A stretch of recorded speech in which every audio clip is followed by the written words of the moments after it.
Welcome to Carrie and Christian Roam the Globe. Today we are coming to you from Alicante, Spain. And in Alicante, Spain, we have just one day. So beforehand, we asked AI, what is the best way to maximize our day in Alicante, Spain? And we're going to do 4 things that will take you along with it and say, did they give us good direction from an AI perspective to spend our one day in Alicante, Spain? And that is, we're going to hike up to Santa Barbara Castle, which you see behind us. Then we are going to explore Old Town. We are going to see a couple hidden gems that I asked about, a blue flower pot house that's supposed to be pretty cool in Old Town. Then we're going to go to a street off the beaten path called Mushroom Street, so stay tuned for that. And then finally we will walk down the Explanada de España, which is a nice promenade with tree-lined streets. So that's our day today. Stay tuned and let's get to it. Carrie, how many of these cubes did you say there were? 6.6 trillion? We'll have to fact check that. Yes. So our first stop, as we mentioned, was the Santa Barbara Castle. And to get there, you can either take transportation or as a bus, or you can walk. We're choosing to walk. And behind us, we think, are at the steps that we are going to trot it on up there. So give it a whirl. The climb we have ahead of us. Let the fun begin. So the climbing is beginning. I'm sure the camera is not giving you any appreciation of what the grade is. However, but it is more than 2%. And it's nice that we had Lisbon before we came to Alicante, Spain, so that we feel somewhat prepared. We'll see what happens when we're halfway up. I'm sure we'll be taking a break. Our home away from home as we go back to the States.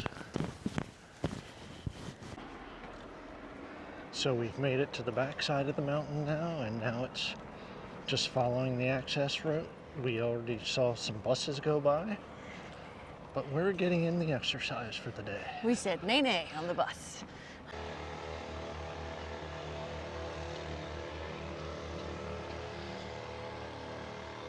This is the first viewing spot as you get up to the hills. Buses also come directly here in case you'd rather take a bus. One of the tips that we did get from AI that has been so true so far is to come early. So because it's hot here and because there's a lot of crowds that want to see the castle, it said to come early, and it's actually maybe just opened. It's a smidge before 10 and it says it's opened at 10, and there's already people here from a cruise tour as well. So come early. That one served its good purpose. And it's a good workout. Oh, there it is. That's the thumbnail. See if we can screenshot that sucker. As you enter the second gate, you're greeted by the parade ground and a structure that contains the troop barracks. This section was built between 1562 and 1580 and is where daily military life happened during the castle's most active period. Inside the structure, you can see the flags and coats of arms of the old noble families of Alicante. There are also images showing how the castle was modified over time to meet changing military needs. Back outside, you'll see the ruins of the chapel, which was built to honor Saint Barbara shortly after the castle was seized. It's named after her because it was recaptured from the Moors by Christian forces on December the 4th, 1248, which is the day of her feast. We're looking at the Santa Catalina Tower, which acted as the main watchtower, giving 360 degrees surveillance of the bay and the coastline. Also on the way up to the highest part of the tower, you'll find the Long Hall, which is part of the original fortification of the castle. There's a little soldier over here guarding. No shenanigans, he says. He says nay nay. Says nay nay on the shenanigans, American. I don't know.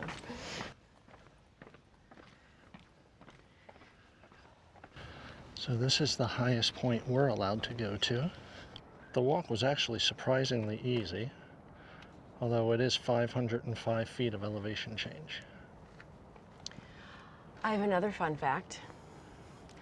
This is the highest part of the castle. It's called La Torreta. Another fun fact, in Alicante, there are known for a couple things, a couple drink and a eat. One is called a horchata. So since we walked up here, we may have to try a horchata. And the other is a farton. I don't know if I said that right, but we'll have to try one later on today. Farton, Google it. Supposedly, on the other side of that mound over there, there are some Roman ruins, but unfortunately, because of the walking distance, we will not be seeing those on this stop. Okay, little pigeon. On our way down, we also visited the governor's house. The governor's house was the residence of the castle's military commander. The space is currently used for historical exhibits showing artifacts found during archaeological digs on Mount Benecantal, upon which Santa Barbara Castle was built.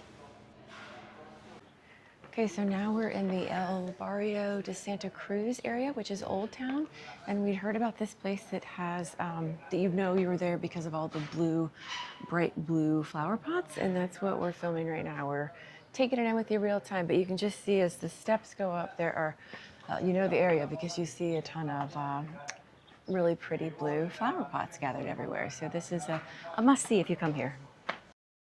The blue flower pots are inspired by Alicante's Moorish heritage and are a nod to the area's cultural identity.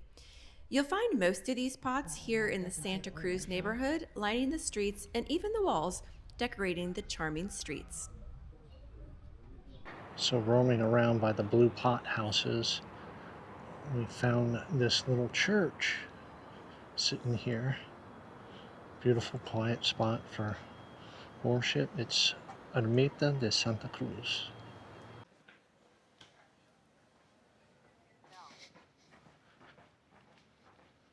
Oh. So we are making our way now from El Barrio over to the mushroom area that we heard about. And this is just in the town that we are passing through. All this setup, it's kind of like a wider version of Yellow Street or some of the Ramblas that we saw in Barcelona. Why, yes. Yes, we do. Often. And we're here. So we are out now at Mushroom Street. It was probably a 15-minute walk from the Old Town, and the idea is just to get a picture or photo op on any of the fun mushrooms. But this seemed off the beaten path a little bit, not from where the kind of crowds we were in the other area. Mushroom Street came about as a revitalization project in 2013. The street was in decline, so the city figured, let's do this installation to help revitalize the area. You even have a little yellow brick road.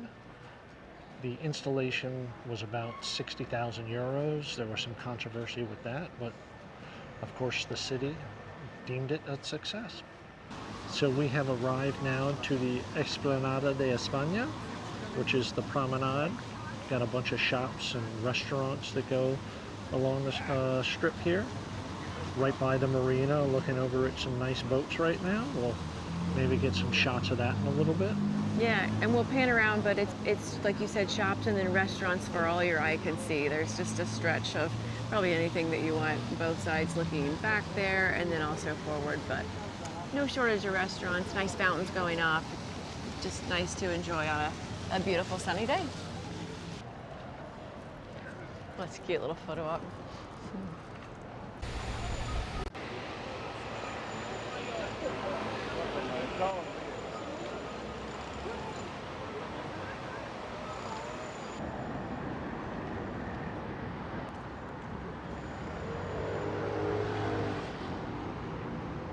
All right, so we have just wrapped up our day, and it's about a little after 12.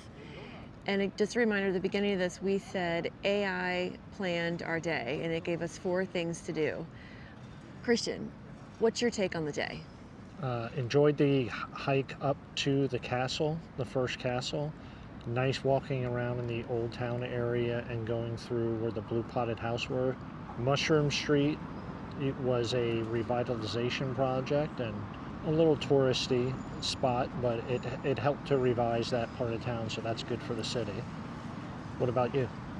Yeah, I mean, I'm glad that we used AI to plan to make our day the most efficient for Alicante, Spain. My favorite was the Santa Barbara Castle in the morning, probably because we got to do a hike and got to go get our blood pumping and go up the hill and see some incredible views from there. I really liked the blue pots as well in Yeah. that little area, the old town. There's a ton of restaurants, like old town, and then around this area that we just walked, which is the Explanada de España. Really pretty with the palm trees. You can sit down, eat, and walk anywhere. And I agree with you, the mushrooms were a little bit touristy, but a cool part to see, which had more restaurants and a little bit more in town, off the path a little bit. And speaking of places to sit down and eat, we are going to head back to the cruise ship, get in the hot tub, and perhaps have a cocktail and some lunch. Indeed, so stay tuned for next week because we'll be in Malaga and we're going to do the same thing. Have AI help us plan it, see how it did, and we'll report back just like we did on this one. Until next time.